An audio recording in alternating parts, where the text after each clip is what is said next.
From the bench to the bleachers, you are listening to the only podcast in Ontario that keeps you in the game. 5, 4, 3, 2, 1. All right, let's do this.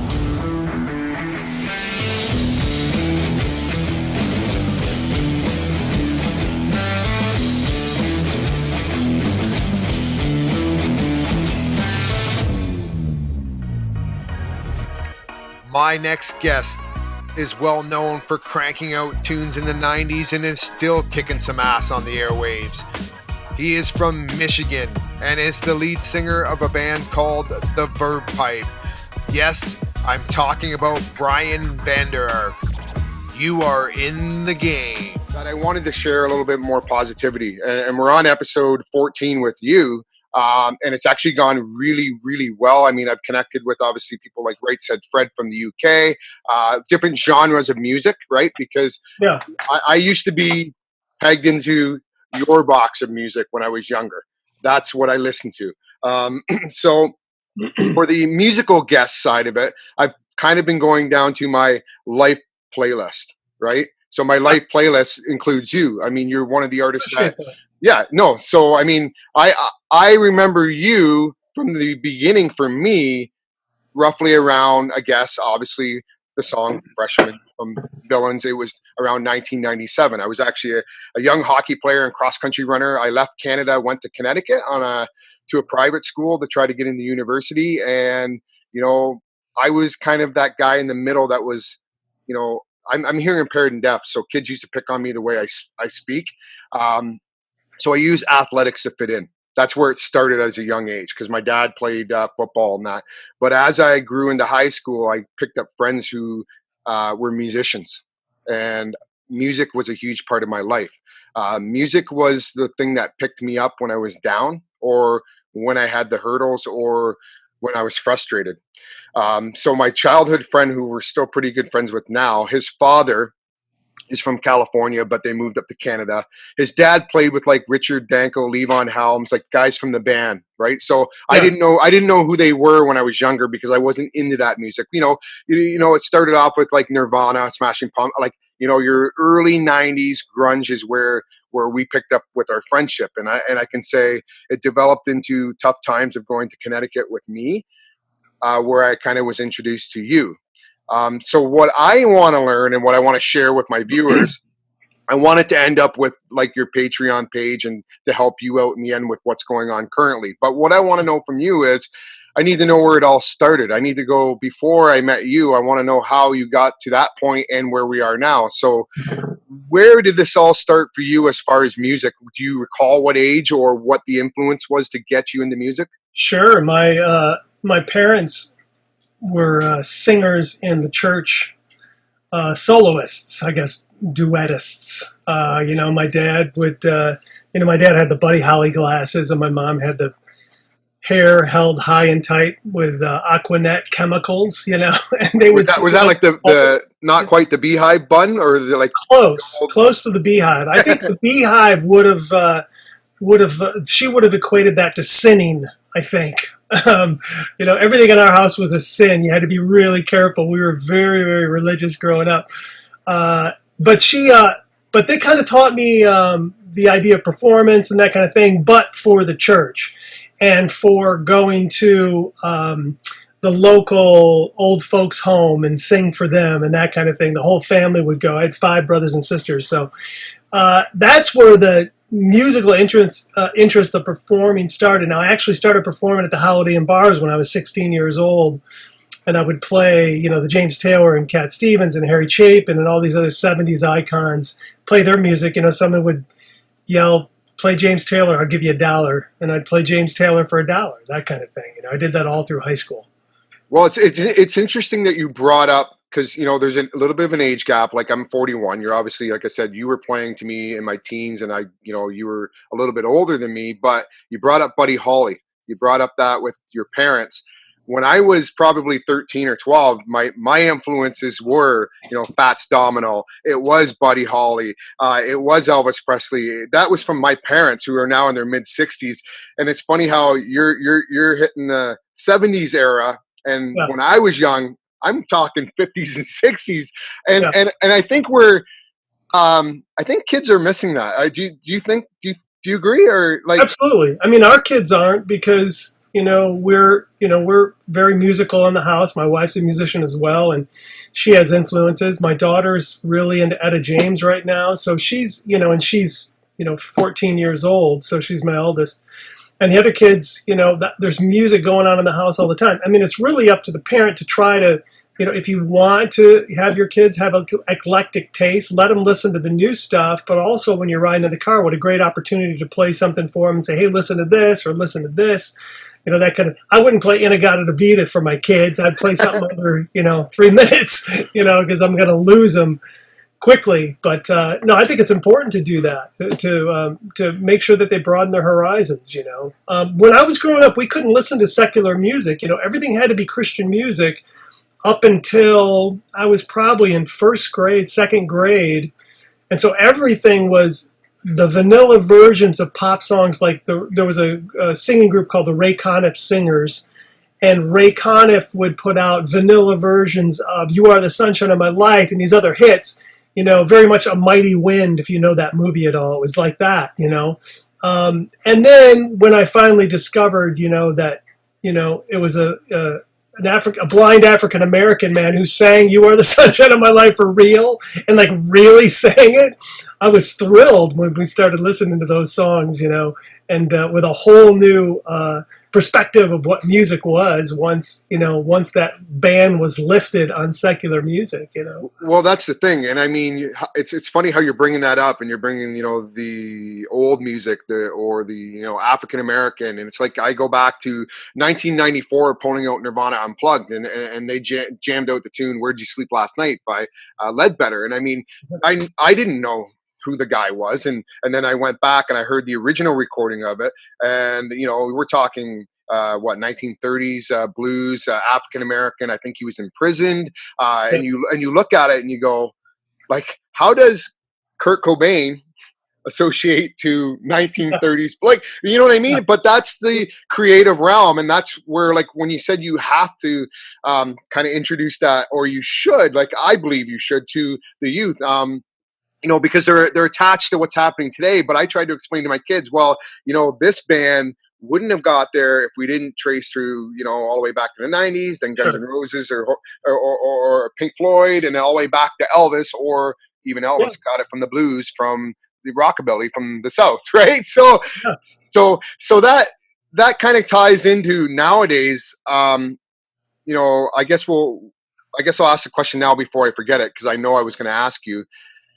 Does it seem like it was easier to be famous back then because there was less acts?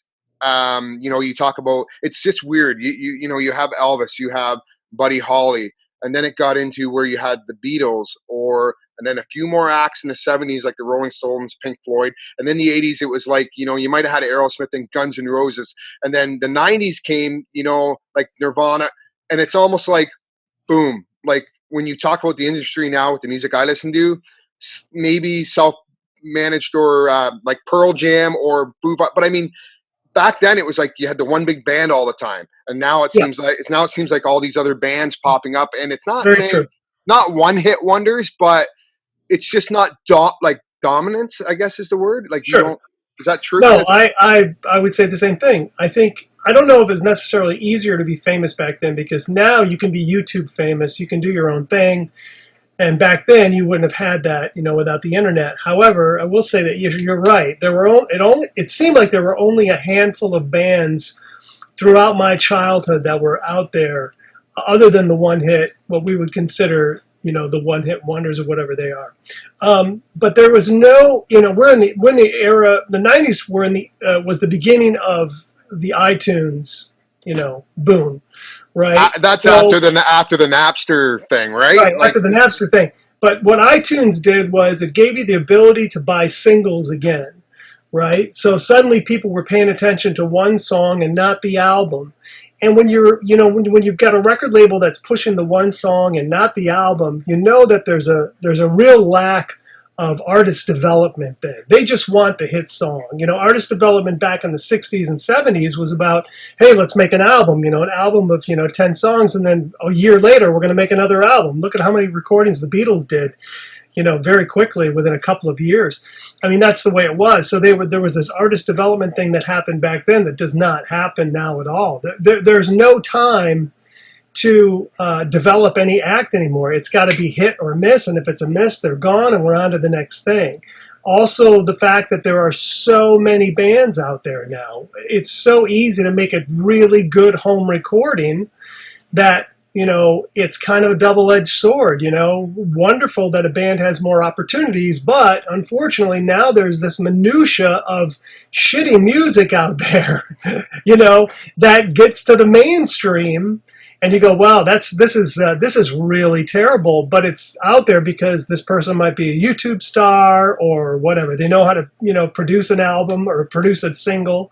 So there's all these other variables, that you have to consider as well. I would much rather have gone up the way I did. I wouldn't change a thing. I think the 90s, early 90s. The 90s are amazing. I'm sorry to say it. Like your 50s and 60s, they're kind of on their own. But to me, everyone talks about that late 60s and the 70s, the boom. The 90s to me were like, okay, what happened? Like, meaning now, I'm like, the 90s were freaking awesome. Even if you had bands like Sponge Tonic, You Guys, like it just kind of, songs were flying everywhere. It was amazing. The difference between that, I agree. The difference between the 60s and the 70s and the 90s, though, was that in the 60s and 70s, there wasn't a lot of, at least in the 60s and 50s and 60s, more like, there wasn't a lot of room for ambiguity in the lyric or poetry in the lyric. You know what I mean? It had to be, I love you, you're the greatest thing, I was just gonna say she loved me. Yeah. So that easy back then to write those songs. And in the 90s, things got a little more poetic. Look at Black Hole Sun, one of the greatest songs of the 90s.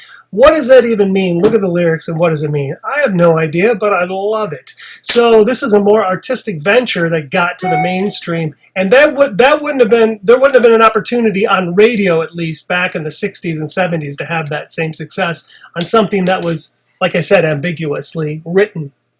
Well, yeah, and I mean, I'll go back to the comment you made, and I was like, you and I are on the same wavelength because you were talking about the creativity with how it is then and now. And for example, the Dark Side of the Moon, Pink Floyd, right? It's like a whole, like someone showed me that Wizard of Oz thing with the dark, if it's not related, it's still a story. Like there's like the creativity, right? The whole album, right? And then like you said, and then you're talking about singles. Well, there's two topics there because back in the day, I was a big, huge guy on vinyl records or even like a single on a record and a B-side.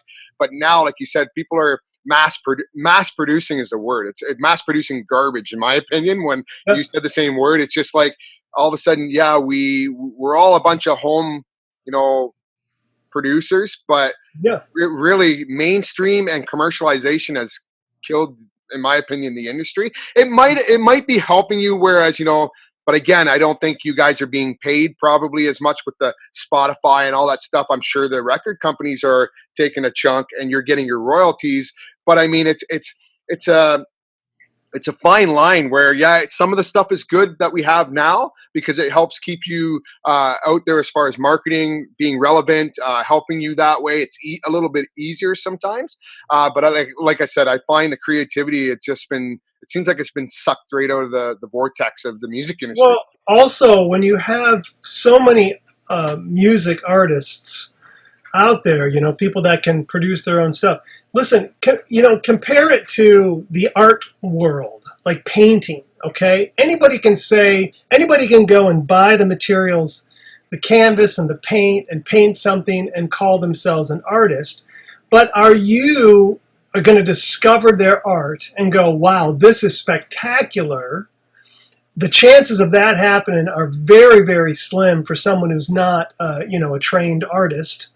And it's the same thing with music. Somebody that, just gets a band together and the shit's out of tune, and there's no lyric, there's nothing to it, there's no melody, and it's and it's out there. It's just like it could be the same as a motel hanging art piece of artwork. So I mean, more power to people, because that's how you develop. Listen, my early songs were really crappy.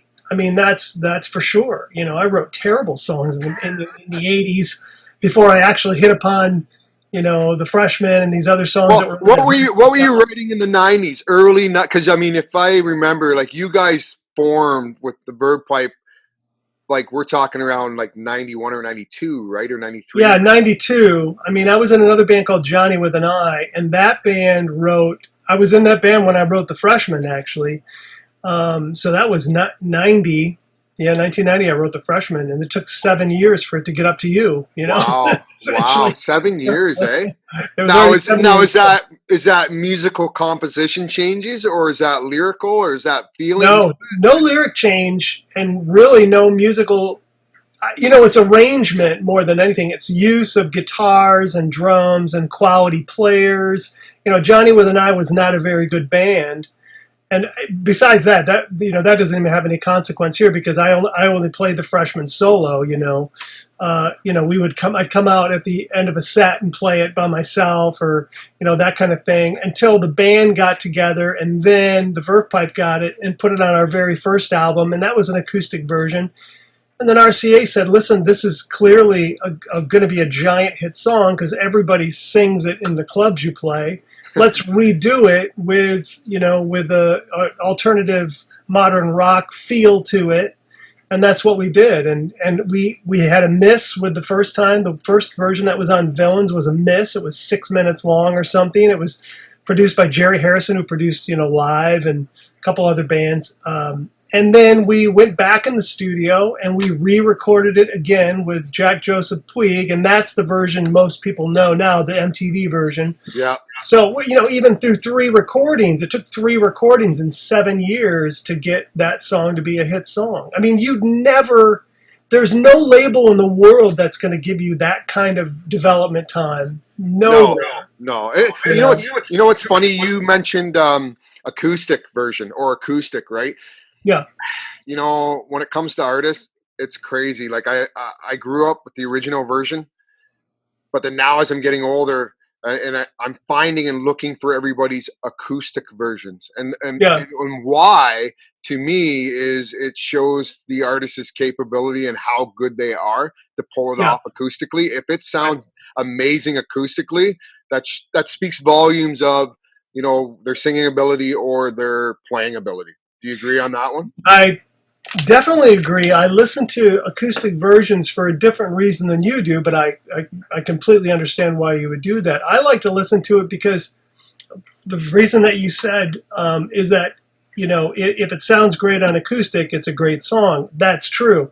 You should be able to play every great song written on the acoustic guitar or piano, and it will hold its own. And I like to listen to acoustic versions or early piano versions of a song because I want to see what the song was before the producer got a hold of it. Just the raw, when Kurt Cobain wrote, let's say Smells Like Teen Spirit. When he wrote Smells Like Teen Spirit, most likely he was sitting on a mattress on the floor playing the acoustic guitar and figuring out what the song was before he get to the band. Most of his were all early demos with acoustics. I mean, Sappy, Polly, songs that people haven't even heard on there. Even You're Right. All those little riffs that he made, he always just kind of put it on a little tape recorder. I mean, I remember when they talked about doing Something in the Way. It was an acoustic that was, I think a string was broken. It was all out of whack. It was cracked, and it basically recorded it in a bathroom. Right. I think there are probably artists out there that don't do that. I would think that like U2, there's such a sum of the band, the quality of the band is a sum of its own parts. I mean, I think that's probably one of those bands where they all get together and they play it and then they work it out, and then Bono leaves and works on lyrics and comes back and that kind of thing. I mean, I like to imagine them that way. I am a fan. Oh, yeah. I like to imagine Pearl Jam is that way too, Yeah. But I think the majority of bands out there start with an acoustic guitar or piano or whatever their main instrument is, and they figure it out and write the melody. And the thing is in the end, the melody and the lyric are the most important things. What a band does is a band will bring different ideas. Well, maybe between the verses, I'll play this on the guitar, electric guitar, and the bass player will say, well, this works really great. It's a nice melodic thing for the song. But the core of the song is written by the songwriter, and I still say most of them are going to do that in their own time and in their own room. Some of what you're saying there reminds me of Queen. Like, yeah. I mean, I know that movie that came out, it's, nothing's really accurate, but man, the stuff, because the band was involved in the making of that movie, but the actual way that they supposedly created the music, where Roger, you had Freddie wrote some songs, Brian May wrote some songs, like John Deacon wrote songs. It was like, wow, these guys were really damn good. If they all wrote their own songs and ended up being hits, I'm like, man, that's talent, right? I mean, anytime you can put a trio or more on a stage, even do what you guys did, takes talent. I mean, it takes teamwork more than anything to be able to pull it off and be tight, eh? Well, you also have to be a great family. You have to really appreciate and respect where everybody comes from. When you put 5 guys in a band together, they all come from different places and different musical influences. The fact that you can find 5 guys that can stick together and have a common goal of making the song the best it can be, no matter what the genre is a miracle. It's a miracle these days. Our band, the original band, only made it to 2001 after the Underneath album. I was just going to ask you about that. That was my next question. Was okay. So talk to me a little bit about Villains, and then going from Villain, what was involved in the making of that, and for you guys, how did that change your world? Going from, I guess, I mean, I don't know how. Were you guys all from Holland, Michigan, or were you guys local together? We were all from Michigan. We had guys that went to Michigan State, 2 guys. And that's, I met up with those guys when I was in the band Johnny with an I, and they were in a band called Water for the Pool, very popular band. And I said, let's break up our bands. I got all these songs. Let's take the best players and form a new group. And that's how we formed the Verve Pipe. And we put out 2 independent records, and we sold about 40 or 50,000, and that was within a year. So, we're already making $300,000 a year, and RCA Records is like, hey, that looks pretty good. We're gonna pick you up and sign you to a 4-album deal. 2 of the albums were firm, means they had to record them and release them, and then the other 2 are their option. They can drop us if they want. So we went in and recorded Villains in San Francisco with Jerry Harrison of the Talking Heads, and 3-month recording process is a couple $100,000. And then, the single goes to radio, the first single, Photograph, and it gets up to number 5. And we go on tour with Kiss, which was a complete debacle and waste of time. I hated that tour. Worst tour I've ever been on in my life. 30 dates of getting booed and spit on every night.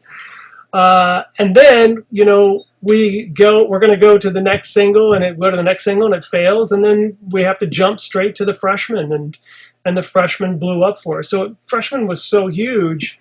We sold 1.5 million records very quickly over the course of, I think, 6 months of that, of the album being released. Maybe a little longer, but still, it was a tremendous album. And then when that happens, suddenly you're worldwide rock stars. I'm not going to go live in a storage unit that I was living in to write Villains, which I lived there for 4 months, and I'm not going to go back there. I'm going to go live in New York, and record an album with one of the greatest producers in the world in the Hit Factory, the greatest studio in the world, at $5,000 a day for the follow-up album. And that album, the first budget was $200,000 for the Villains album. This budget was $400,000. And we ended up going way over time. 3 months turned into 9 months. So that album cost $1.2 million to make. So what was the reason for that? Was that of, hey, because of attitude maybe? Or on yours part? Meaning not attitude like ego. Bad. Yeah. Okay. No, it's ego. It was ego. There's no... there's nobody to tell you you're not doing the right thing. And that person that might be telling you that you're not doing the right thing is at the record label. And a lot of times you're at odds with the record label because they just want you to churn out hits, understandably, and you want to do something a little more creative. You're creative, yeah, creativity, so yeah. What do? You either go the path that so many other artists go to and have a really good relationship. Rob Thomas had a great relationship with Lava and Atlantic, and those guys did great things because they worked hand in hand with the label. Wonderful. I wanted something a little more artistic. I didn't want to keep making the same songs, over and over. And so we went in a different direction. And, listen, Rob's in a mansion on the hill, love the guy and great songwriter as well. But, you make choices. I made a choice, and I'm in my studio basement apartment with my kids. You can hear my kids upstairs yelling at each other. But you know what? But see, I look at it while I'm talking to you, and it's like, guys on a mansion up here. But yeah, no one can take that away from you. Like, you know what I mean? Like, I don't give a shit what anybody says. It's like, the guy that made it to the NHL for 2 games, or the guy that, like you said, opened up for a massive band that's headlining that was, Aerosmith or ZZ Top. No, if they haven't, a lot of people that can criticize you are just more maybe haters, or they're jealous. Even though, like I said, I don't. The radio considered you had the one hit with the Freshman, and I don't consider it. Like I look at your catalog and I see great songs. I see artists out there who people consider them to be massive artists, and I don't like any of their songs, right? Yeah. So for me, I would, obviously down the road and now, because I've seen a lot of your interviews, is you have turned the page, not with, like you said, the ego. At that time, you're making that record, you just had all those all the sales, and you did really well. But now I can see, this many years later, there's no hatred, there's no resentment.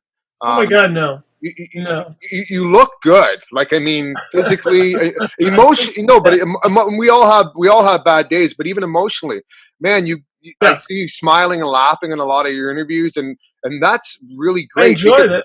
I enjoy conversation, but I appreciate what you're saying, and there are no regrets other than, I think, when I was saying about Matchbox 20, if I had a better relationship with the label, I think we could have worked out our career better, where we would have more success. However, I'm happier now playing with this configuration of the band, and we've put out 3 albums, since 2014. We're writing music again. We're on tour. That we're selling out shows. I mean, this is much more fun now because I really love the people I'm playing with, and they're all fantastic songwriters, like you were saying, when you have a lot of good songwriters in a band. So, the path that this took me, and then I met my wife, and and I have 3 amazing kids. I mean, that wouldn't have happened, Yeah. So these are the paths that life take you, and I'm very happy with where I am. So yeah, you are happy, but we haven't gotten to the point where it kind of, after the that second album, like you said, it took 9 months. It went way over budget. My guess is all of a sudden at that time, maybe you might have felt pressure, or maybe you felt miserable. Yeah. Misery. Yeah. And I mean, the expectation was to sell, listen, when you go into debt with a label for $1.2 million, that you only have to pay it back if there are record sales. So what's the big deal? We're going to, but think about this. We had 1.5 million people buy Villains. And the expectation for me was at least 5% to 10% of those people will go out in the first week and buy this new record. I mean, I was convinced, And then, so my expectation is 75,000 people are going to buy the record in the first week, and then only 7,000 people buy the record. Yeah. I mean, that's a huge, deflation of your ego. And, and then you do what every, any self-respecting rock star does. You spend all your money to make yourself feel better. I mean, it's exactly what every band does. Remember VH1's Behind the Music. Every single band follows the same path, and we said, well, that'll never happen to us. And, So At that time, were you guys still tight, or were you? The band? Yeah, like was there No. still? Yeah, I figured it would had to, because I mean, some probably saw it coming, or some probably like, I mean, were you all on the same page while recording that album, or? No, we were on different pages when we recorded the big flop. You know that, and that album, by the way, that it's the eponymous record. They call it the Frog album. It's got a dissected frog. Yeah, You can't even get that album. You can't even find that album anywhere. We have to go on eBay and buy our own album and resell it. It's ridiculous. BMG just stopped making them. So Wow. and I actually loved that record, but I love the songs in there. But no, we were at odds the whole time recording that for 9 months. And near breakup, what brought us back together was Adam Schlesinger of Fountains of Wayne. When I wrote the song Colorful for the movie Rockstar, we took Adam and we said, Adam, we want you to produce our next album, and we need you to bring the band back together. And the band got along great with Adam, and he was a tremendous producer. I don't know if you know, but Adam just died. Yeah, succumbed to COVID. But you just brought that up, and to me, it's like thinking about 9/11, thinking about that album that was coming out, Rockstar movie. Man, you could not have had any worse time for a good album to come out. Yeah.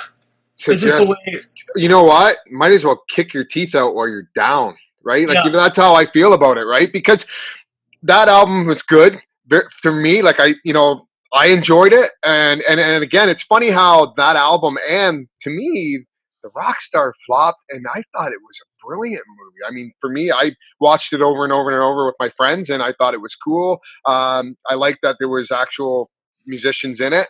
I liked that.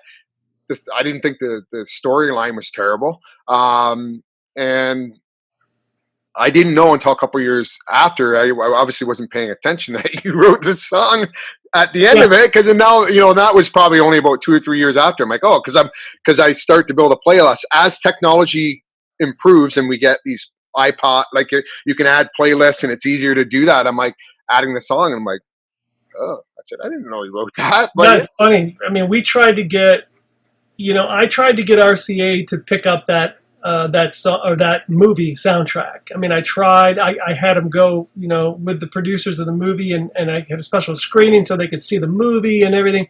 And they were so bent out of shape that Warner Brothers, was attached to the movie, that they didn't want to put anything out that had to do with Warner Brothers. And so they didn't. And so Marilyn Manson's record label came in and bought that soundtrack and then sold 1 million copies.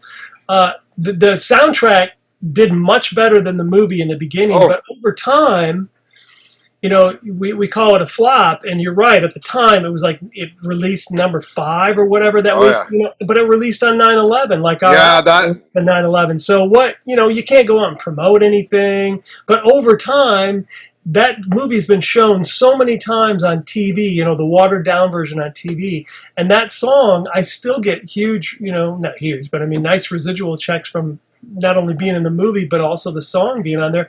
And now people come to our shows and they want to hear, they don't care about the Freshmen. They want to hear Colorful. I mean, it's crazy that it took this long for that song to be our other hit. It's a beautiful song. Like, just the composition, just the writing, the lyrics, everything is nice on it. And actually, like you said about the soundtrack, like, I mean, because I also had on my playlist, I don't know if it's We or We All Die Young or Die Young. Like, I thought the bass riff on that coming in, I was like, this song is awesome, right? Yeah, just listen. Oh yeah. I'm like, and I was really shocked that, but then again, like you said, the time and the circumstance, right? I mean, and I guess even in the music industry, just like you said, everything is about timing and circumstances. I mean, back in the 50s, like we talked about, kind of like a joke would be the movie Back to the Future, Hey Chuck, it's your cousin Marvin Barry. You got to hear this, right? So, right, and of course he's playing Johnny Be Good, I think it was, or whatever it was. So it's all about it. It was like that. It was, if a guy happened to walk in and discovered you or heard you, or but like I said, now unfortunately it's all about 9/11. You put an album out or you're promoting something around that, and even now the pandemic. I mean. Yeah. Oh, that's killed a lot of industries, the music industry. Not only that, like might kill venues that you play at. Yeah, sure. And that's definitely going to happen. I mean, there are definitely venues that have been around for years and years that we played at that are not going to survive this. And we don't even know what live music venues are going to look like anymore. We're not in any kind of rush to get back out there. We tried to get back out in August, and now all those shows got canceled. We got to push everything back to 2021. But what it's done is it's forced us to be creative and to write. And so that's what we're doing. We're taking this time off, this unexpected time off, and we're going to have a shitload of new songs. Well, it's gonna hurt, right? Like, it's either going to take a toll, like, I mean, in your industry, on some artist's mental state, or it's gonna pump out a lot of beautiful stuff in about a year or two, right? Like, most definitely. I mean, that's already happening. There's already terrific stuff being put out there. There's a band called Elbow that I love. A great English. Oh my!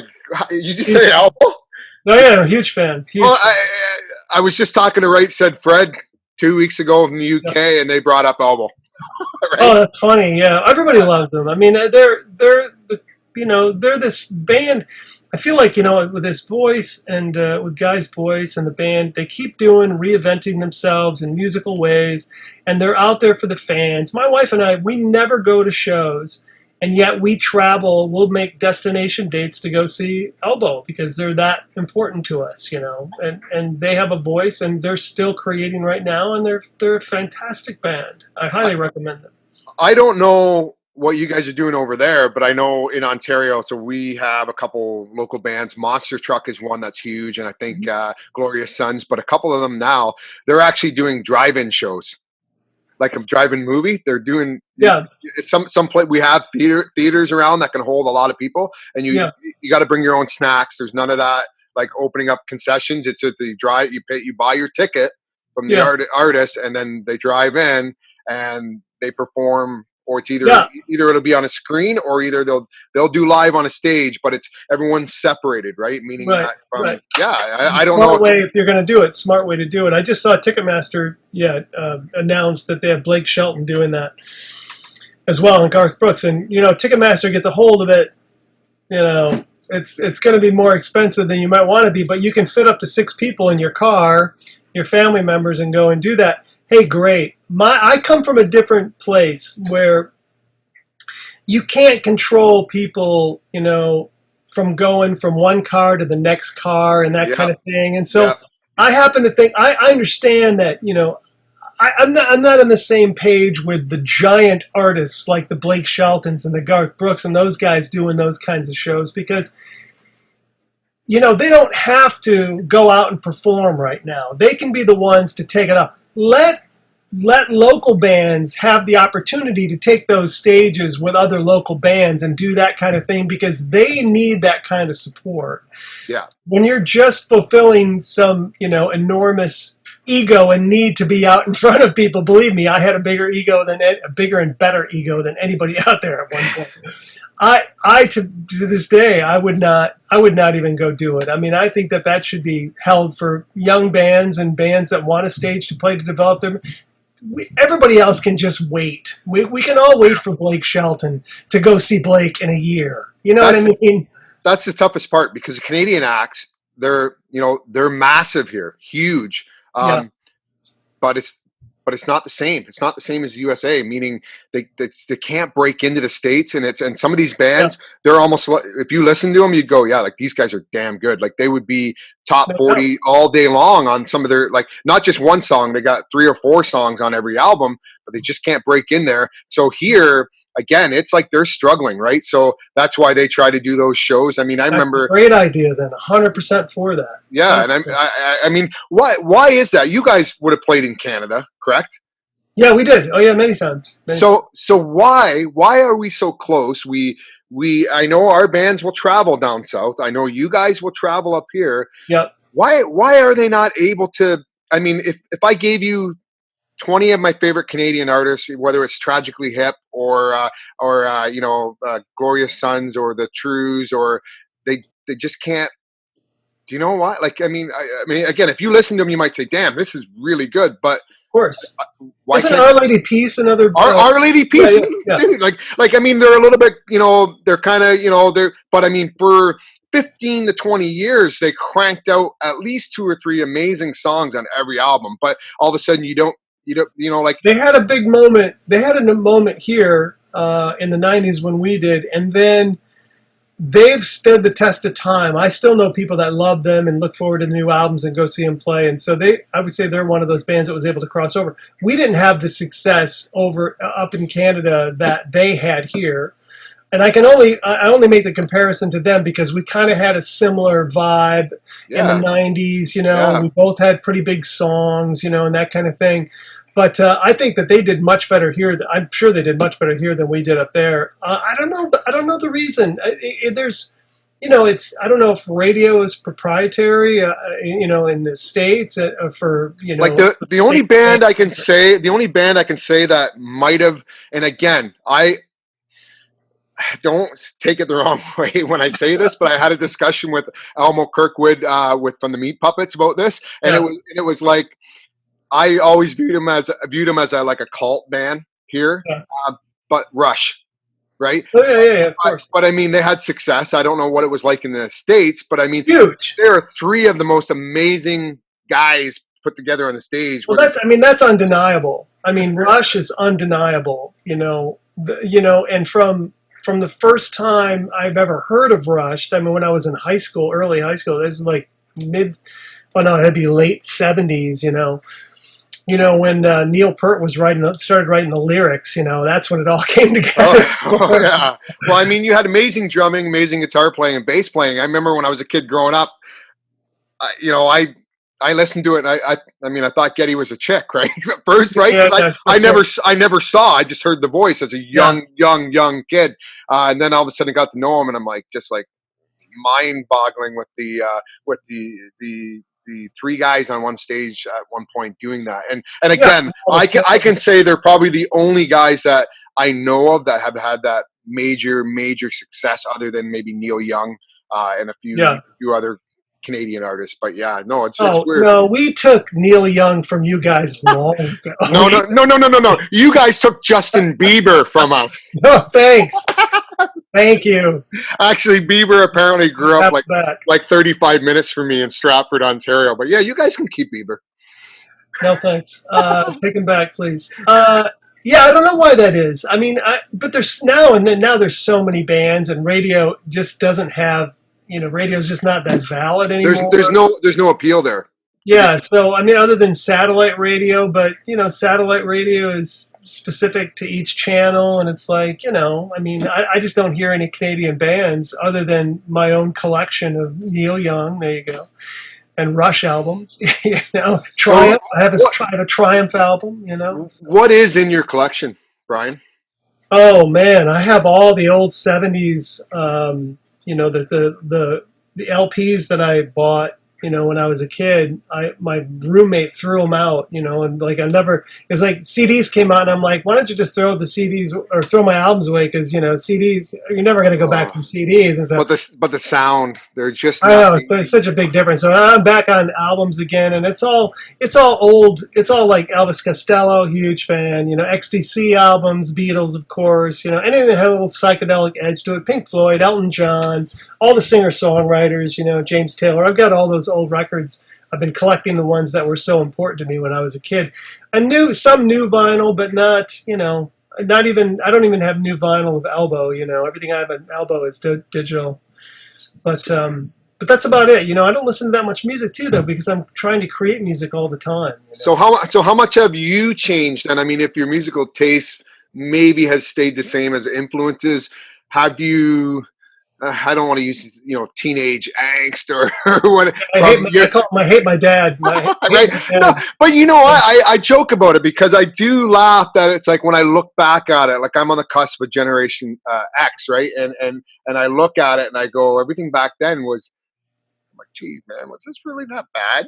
Yeah. It's not really that hard, that these guys, everything was about, pain and sorrow and until you get into like the real legitimate guys, Elliott Smiths, those guys who had real pain, Oh yeah. A lot of us found it easier to write songs about pain. It's like a rock critic. It's easier to write a bad review than a good review. Always. It's always easier and more funny to write. It's really hard to write a love song because every love song has been written, so it's hard to find a new, interesting way to do it. And also, just like it's hard to, write a good review, it's much easier to, to have fun and, and poke fun at people.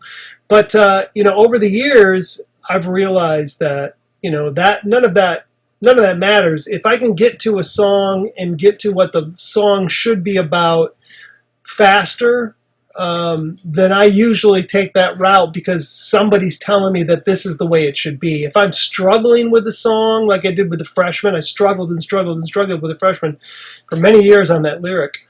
For me now, it would be a waste of my time because I don't have that in me anymore to write a song that means so little to me other than the financial benefits in the end. Yeah. I'm not looking to write another. If I wrote a song right now, I'm not going to write a hit song. If I wrote a hit song right now, I would be really dissatisfied with it. I wouldn't like it. I know I wouldn't if it was a hit. Well, the 90s were so dark. I mean, even when you think of pianos, you think of them sometimes as uplifting musical instruments, right? I mean, yeah. Guys, we had like Ben Folds 5 that was writing suicidal songs on a piano, right? Like, but it was, you know what, for the time frame, masterpieces like Brick or the songs, Right. I mean, just so many art. Again, I said, I'm missing it. It's not there, right? Like, I mean, I go, if I could bring from, I guess I said 91 to maybe it was like 98, I guess, but that's when all these boy bands started coming in again. But there was a chunk of 4 or 5 years where it was like I wouldn't give it up for the life of me. Yeah, I think I appreciate the lyric reference for the life of me. By the way, good one. Oh, that was Just don't tell anybody to touch their face right now. I would say, for me, the same era was the most important. I think we were listening to, Jay Mascis, Dinosaur Jr., and those bands, I've been trying to get Jay on for a month and a half. Brilliant.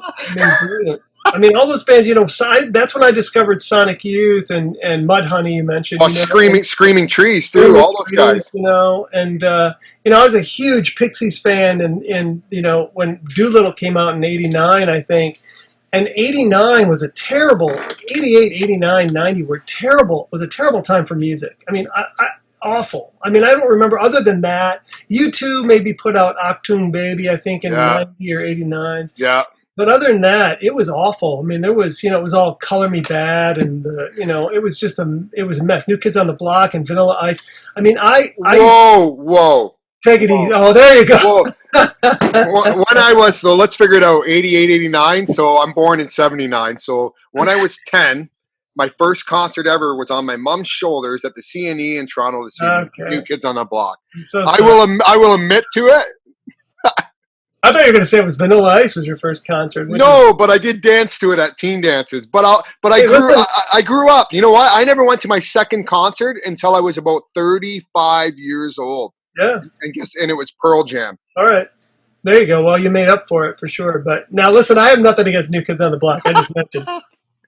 But think about even that. Like we talked about Rockstar and Colorful. Think about Marky Mark and the Funky Bunch. I mean, that whole time, even he'll tell you that. Yep. This was awful. CNC Music Factory and all that, Paul Abdul stuff, early. Yep. Anyway, so, that particular time in music was worse for me. But 91 through, until the rap rock started, with Limp Bizkit, and that just wasn't my thing. And, I just wasn't into that whole sound, and we couldn't adjust things in our band to gain that sound to write hit songs. So we went in the opposite direction with Underneath, which is the 9/11 album. We went more acoustic and more everything. That 91 for you. So that's when you guys would have 92, right? Started forming. So we formed in 92, August of 92. So you formed on the heels of Use Your Illusion 1 and 2. That's right. Yeah, absolutely. Right. So, that's right. But that's probably and we were hearing about Chinese democracy even back then. Remember that? Well, don't forget they did. So here's how it got packaged. Hair metal started going down at that time. Right. Grunge flew up. Spaghetti Incident was released. I forgot about that album. right? Terrible. And then what was it? A Charles Manson song on there, and Since I Don't Have You by the Skyliners, Oh man, and then misdirection. but then you guys took over. Not meaning just your band, but the real genre of music. In my Yeah, mind. Nirvana really broke it open for everyone. Everything, right? And that escalated to Green Day, Offspring, Sure. Mudhoney, Screaming, even the under. I still call it underground music, like, because really It was underground. yeah, because it was. And I don't want to relate to Kurt with this all the time, but it was like, we're the guys that, the jocks would kick the shit out of us, or the hair metal guys would kick the shit out of us. Right, We were our own little group. And Yeah. really, there was a ton of guys classified in that area. Now, whether it was punk, or whether it was grunge, or whether it was post grunge, or, even at the time when I found you guys, I found Mighty Mighty Bosstones. The impression that I get, and I mean, they were ska, but it was like, like I just wrote about them the other day. It's so funny you mentioned them. I just wrote about that. Yeah. So I think, like I said, that whole, and I was kind of glad that okay, there's some GNR songs that are okay, but again, it's all commercialized, and Yeah. I won't take anything away from Slash's playing ability. Duff McKagan apparently is a really nice guy, and I actually like some of the stuff that he's done. Really good guy. I met him. Yeah, Really recently he's done amazing stuff. And to be honest with you, I would kick Velvet Revolver around all day long versus Guns N' Roses all day long. Oh yeah, like I love it. I love it. Yeah, because I had nothing. I've never had anything but. I mean, I loved Guns N' Roses. I mean, Appetite for Destruction was a great album. Oh. This is like this. That's what was so disappointing about not the linguine, the spaghetti incident, and waiting on Chinese. What was that? 10 years, wasn't it? 12 years. Where they lost me was November Rain. I was done when I saw them on stage doing November Rain. And with the orchestra and the whole thing, and that video was 10, 15 minutes long. I'm like, they've lost their way. But were parts of that song brilliant? I mean, the orchestra parts, but I mean, Slash's solos. Like at that time, I had to say they were one of the best in the music industry at that time with that solo.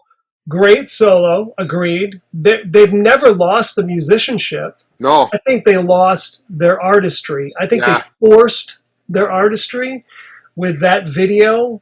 And for me, it was a turn off. And then I said, all right, well, you give them a pass. And I go, what's next? And they follow it up with. Well, even their other videos that they had. Trying to think of the song right now. I'd probably have to Google it, but they had dolphins swimming in the river for it. Estranged. That song, like all of a sudden it was like, the LA Rainbow, like we're Hollywood going all big and stuff. And so who had the bigger ego? Axl Rose's "I'll Make You Fans Wait for an Hour Till I Come on Stage in My Band," or Brian Vander Ark?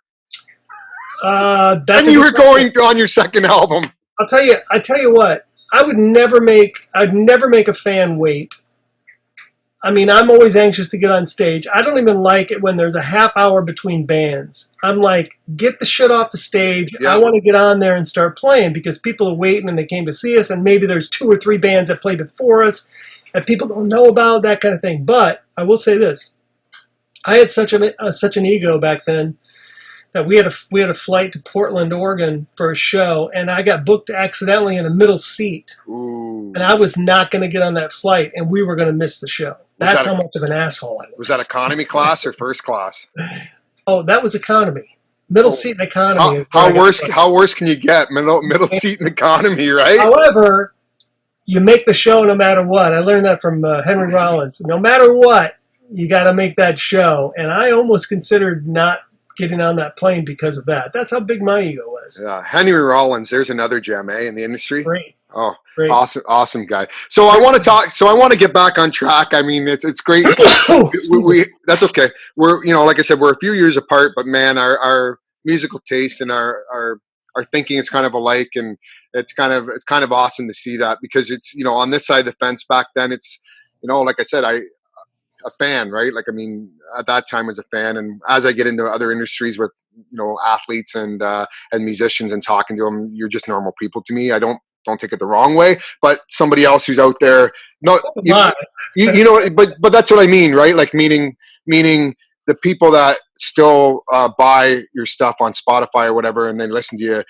If they haven't seen you on video, they don't realize, man, this guy talks to a lot of people. He's normal, right? He's down, because there's. I'm going out to mow my own lawn after this interview, by the way. Hey, So, listen. you know what? I had one guy. Should I drop names or no? Sure, go ahead.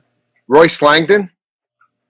How do I know that name? In the meantime, Space Hog. Oh yeah. Okay. Yeah. Oh. wanted $100 an hour, and I said, really? I said, you know what? I got guys. $100 an hour for what? For just the interview? the interview. And you know what I said? He goes, if you want us to talk. I said, I've got a couple guys lined up that have 2 hits. Oh, good one, dude.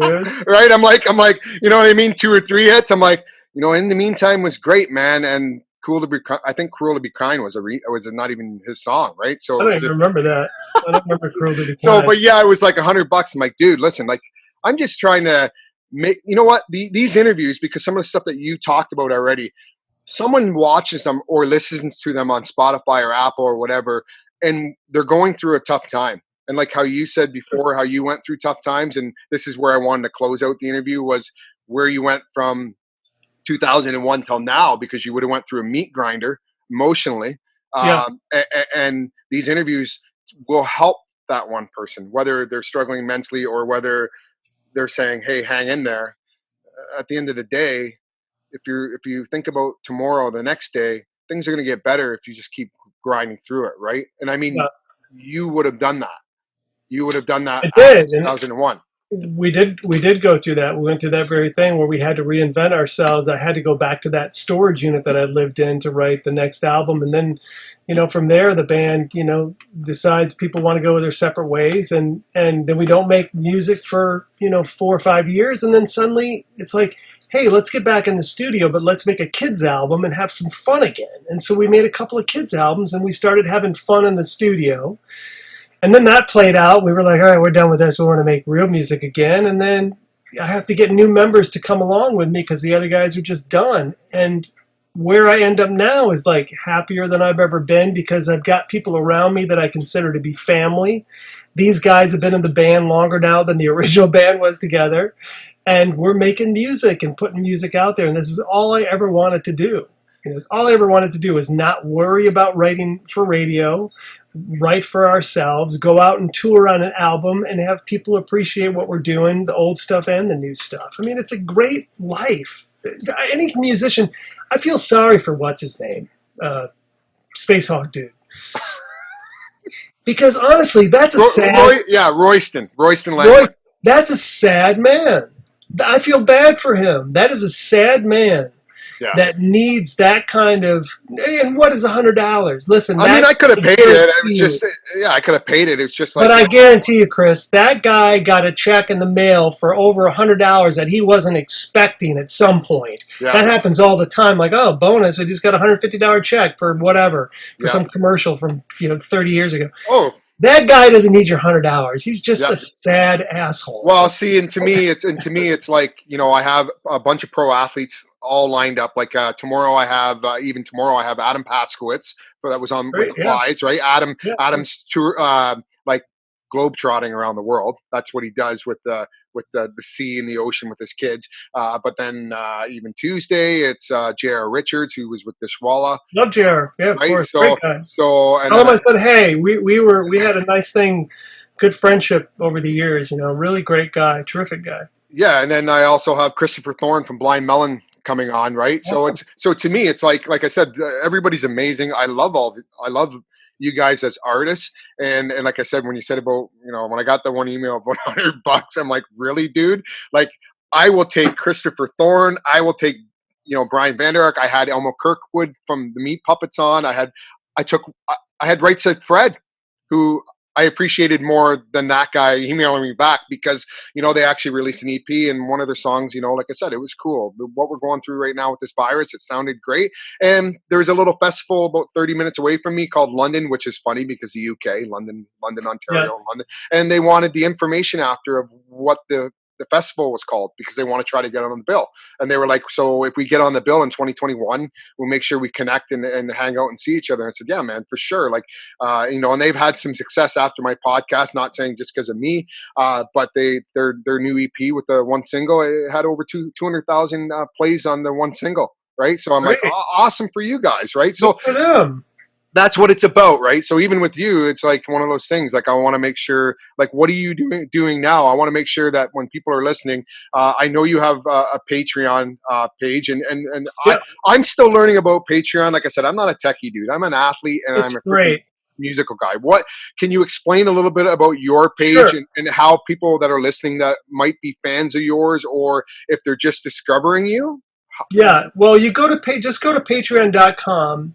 and check out what that is, because you can look and see many artists, musicians or actual artists or writers, and these people, basically you can sign up at I think the lowest is a $1 level, $1 a month, and you're supporting that artist that you like. And I started doing this 3 months ago when the pandemic hit. And I've got 100 and so people, and I get a couple $1,000s a month, which pays the mortgage. For me to create art, and in return, I get a lot of archive stuff. I get new demos. I get performances once a month from my Patreon people only. I mean, it's all this exclusive stuff, and it's anywhere from $3 a month to $50 a month, and there's different tiers of what you get for that. Go to patreon.com/Brian Vander Ark and at least get a chuckle out of my levels. I talk about my hair. I've got the feathered hair level, which is a certain amount, the multi-platinum level, blonde level, which is anyway. So that's one way that I've been able to sustain a life in music, but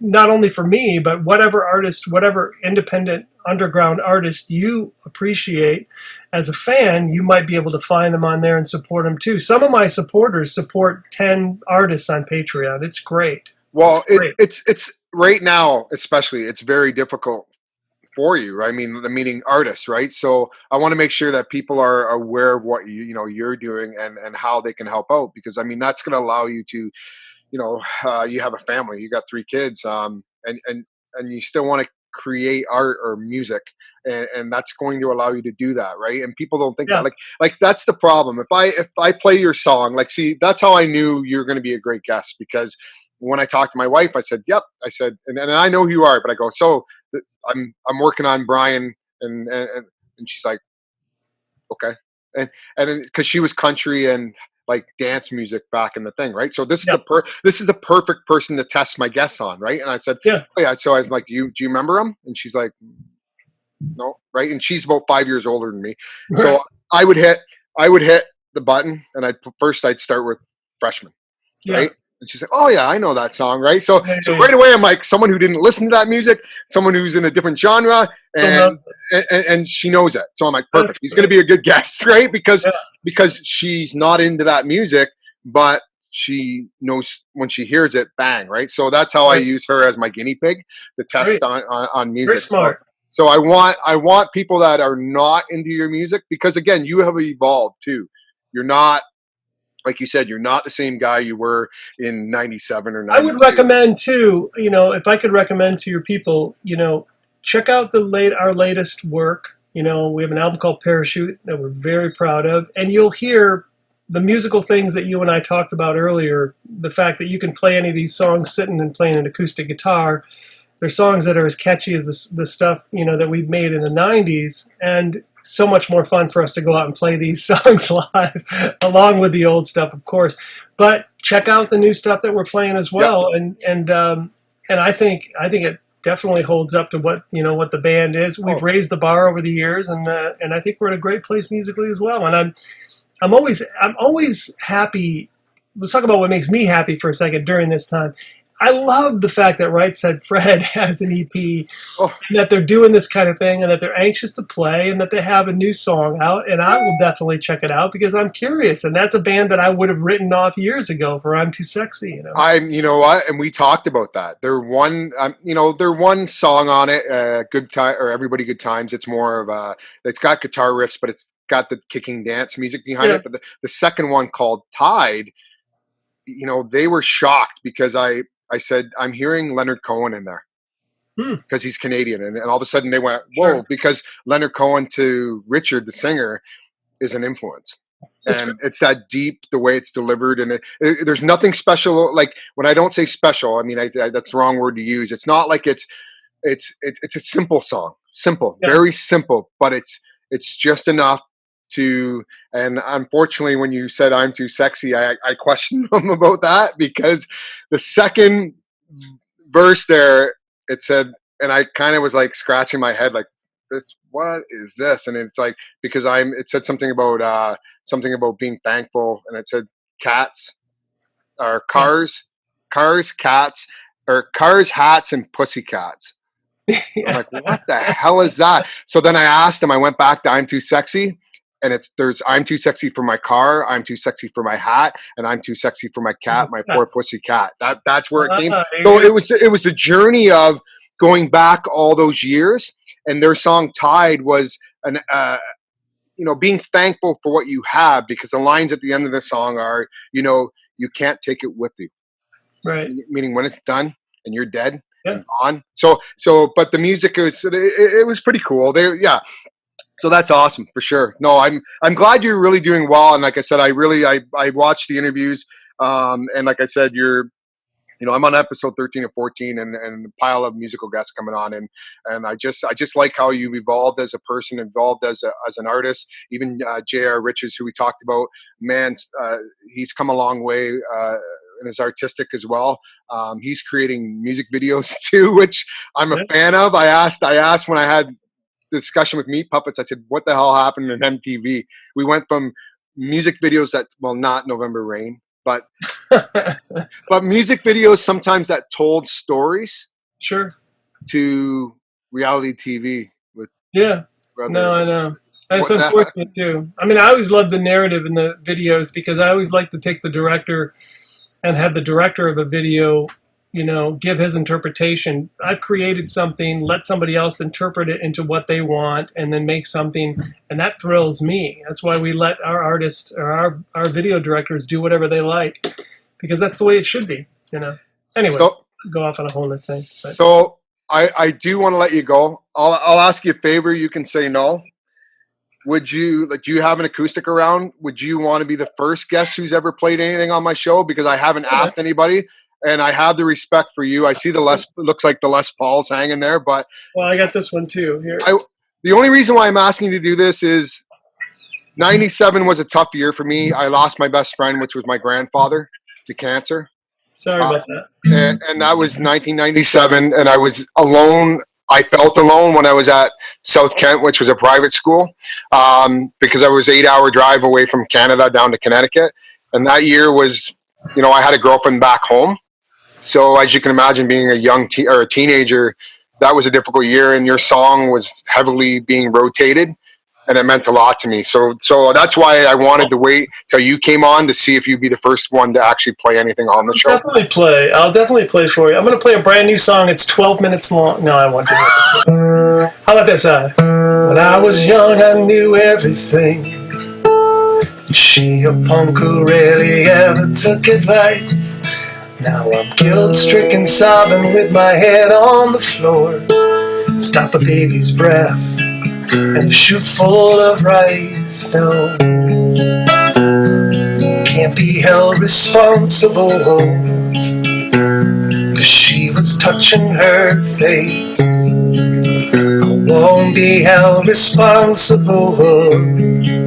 She fell in love in the first place. For the life of me, I cannot remember what made us think that we were wise and we never compromised. For the life of me, I cannot believe we'd ever died for these sins. We were merely freshmen.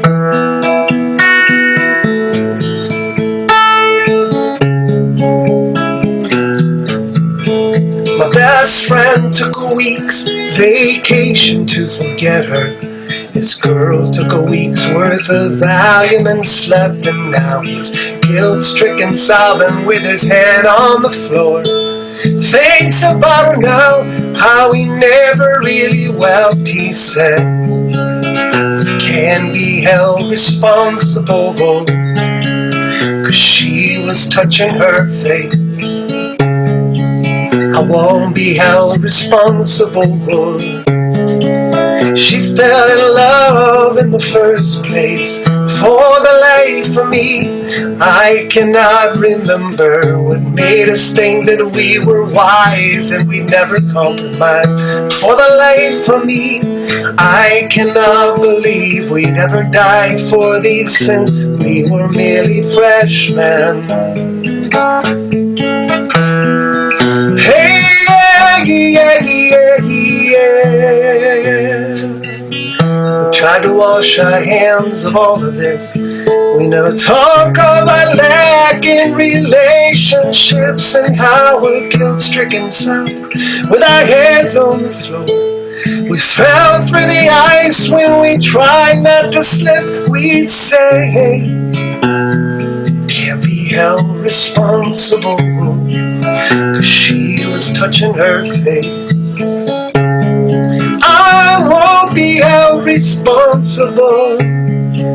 She fell in love in the first place. For the life of me, I cannot remember what made us think that we were wise and we never compromised. For the life of me, I cannot believe we never died for these sins. We were merely freshmen. We were merely freshmen.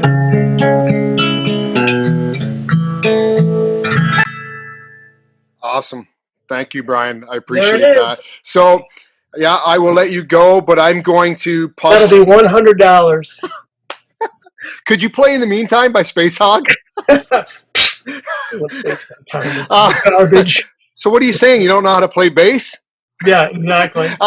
So yeah, I'm gonna let you go. Okay, I appreciate it. It's been probably about an hour of your time, which I really appreciate. I'm gonna make sure that I put a link on the podcast and the YouTube video and all that stuff, and Facebook to your Patreon, as well as to your links on Spotify and stuff, where you can find all your anywhere that your music can be found. I want to make sure people are supporting you, and I will continue to support you as a person out on the outside. And I hope you stay healthy.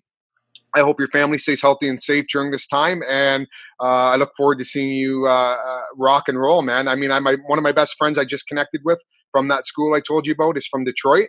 He knows a lot of people there, apparently. I'm waiting till the borders open up, and maybe, man, just maybe when you're playing locally around that area, I can get out to watch. Certainly do it, and let us know if you're going to make it, and I'll take care of you. Awesome. Sure. That would be my fourth concert, because I did see New Kids. I saw Pearl Jam in 2009, and I got pissed off because they didn't play Yellow Ledbetter. So I saw them in 2011, and they played Yellow Ledbetter, and that was you're lucky. And you will be my fourth then, maybe, if the borders open. I appreciate that. I'm honored then. All right, Chris. Okay. Sounds good, man. Awesome, Brian. Take care. Stay safe, my man. Thanks, brother. Yeah, take care.